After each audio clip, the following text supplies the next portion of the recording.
आज लगता है कि उनके खिलाफ कोई नहीं है। इतिहास सीना नहीं नापता है साहब, दिल देखता है। योगी जी आजकल मोदी जी से ज्यादा चल रहे हैं। मैं इस योगी जी का एक वाकया आपको सुनाना चाहता हूं। योगी जी से एनडीटीवी के एक बड़े पत्रकार ने कहा कि हुजूर, ये जो फैक्ट है ना इलेक्ट्रिसिटी को लेकर के, वो तो कुछ और कहते हैं। फैक्ट क्या होता है भाई? पब्लिक ओपिनियन भी कोई चीज है। लीजिए, बढ़िया मुल्क है, पब्लिक ओपिनियन फैक्ट के पीछे कतार लेके चल रहा है, चाकू भोंक देगा। ये इसको अंग्रेजी में कहते हैं पोस्ट ट्रुथ।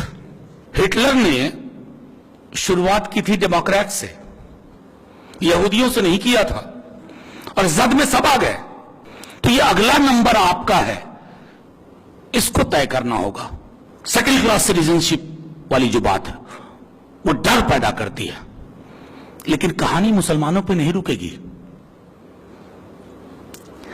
अगर किसी को खून की आदत पड़ गई है, एक का खून पी लिया, तो ऐसा थोड़ी है कि उसके बाद वेजिटेरियन हो जाएगा, शाकाहारी हो जाएगा, वो सिर्फ बतिया ककड़ी खाएगा।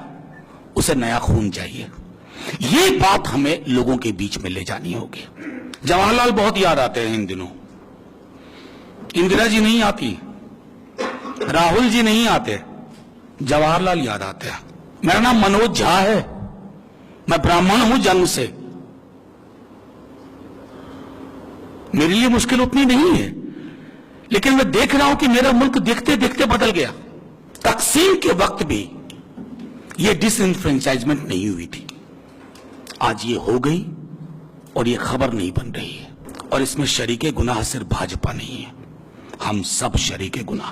पहली बार जब उत्तर प्रदेश के नतीजों पर मुझसे पहली बार एएनआई बाइट लेने आई, मैंने कहा हुजूर भाजपा जीत जाती है, मुझको कोई दिक्कत नहीं थी, मुझको इस जीत में तकसीम की बू आ रही है।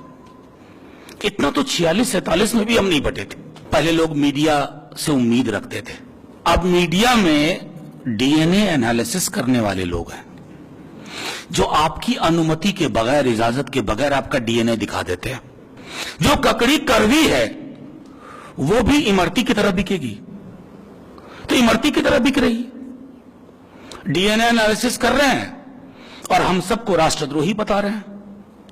उनको पता नहीं कि मुल्क की मोहब्बत का अगर कोई मीटर बनाया जाए तो शायद आप में और हम में वो मीटर पारा तोड़ के बाहर निकल आएगा। ये मुल्क कुछ नियामकों पे बना था, कुछ मैट्रिक्स थे, कुछ पैरामीटर्स थे। आजादी, आजकल बड़ा मुश्किल है आजादी बोलना भी। ना जाने किसके कान खड़े हो जाए, ना जाने कौन से थानेदार को मेरा आजादी बोलना बुरा लग जाए। आजादी, न्याय, समता, बराबरी और सेक्युलरिज्म। क्या वजह है कि पूरी सेक्युलरिज्म की लड़ाई और उसकी बात को मुसलमानों तक महदूद कर दिया गया? सेक्युलरिज्म मुसलमानों का मामला नहीं है भाई। सेक्युलरिज्म सबसे ज्यादा इस मुल्क के 3/4 हिंदुओं का मामला है।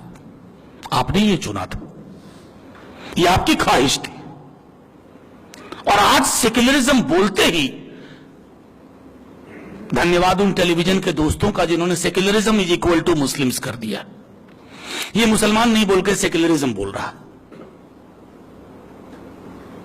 ये कैसे हुआ?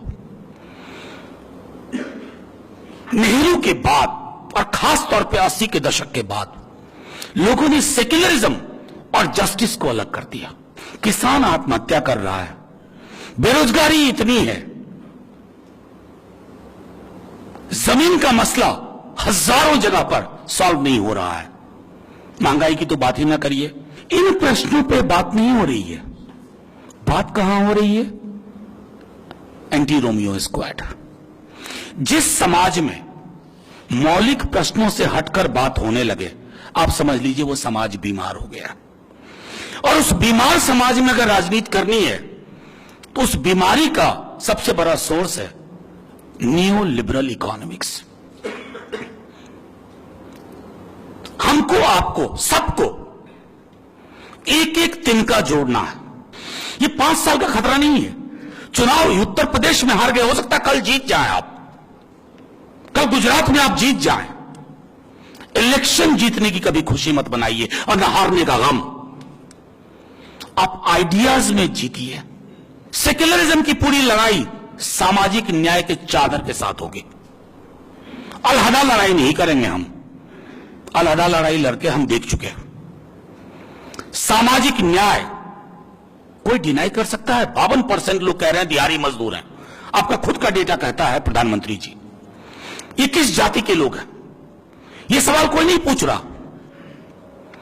51% लोग होमलेस हैं।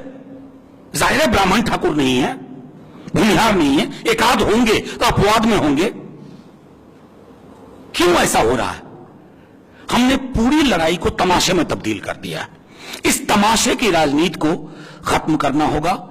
जिंदा कौमों के बीच में राजनीति करने वाली पॉलिटिकल पार्टी अगर इलेक्शन कमीशन के डेट अनाउंसमेंट के बाद ही जगेंगी तो आपके जागने का कोई मतलब नहीं है। आप सोते रहिए, आप सोते हुए अच्छे लगते हैं, आप लगातार सो रहे हैं। हमें आज जरूरत है इस मुल्क में नेहरू की पॉलिटिक्स की। दुख इस बात का है कि नेहरू का कत्ल करने बीजेपी नहीं आई, कांग्रेस ने कत्ल कर दिया नेहरू का, और बार बार जिबाह किया कांग्रेस ने नेहरू का। यह मुल्क विचित्र सा है, इंग्लैंड के मौसम से ज्यादा विचित्र है। कभी अर्श पर, कभी फर्श पर, कभी तेरा दर, कभी दर बदर, गमे आशिकी तुझे क्या पता हम कहां कहां से गुजर गए। ये उस तरह का मुल्क है। अगर हम लिबरल पॉलिटिक्स की बात करते हैं, मेल जोल की राजनीति की बात करते हैं, हमें अपने अंदर भी झांकना होगा, और यह हर समाज पे लागू होता है।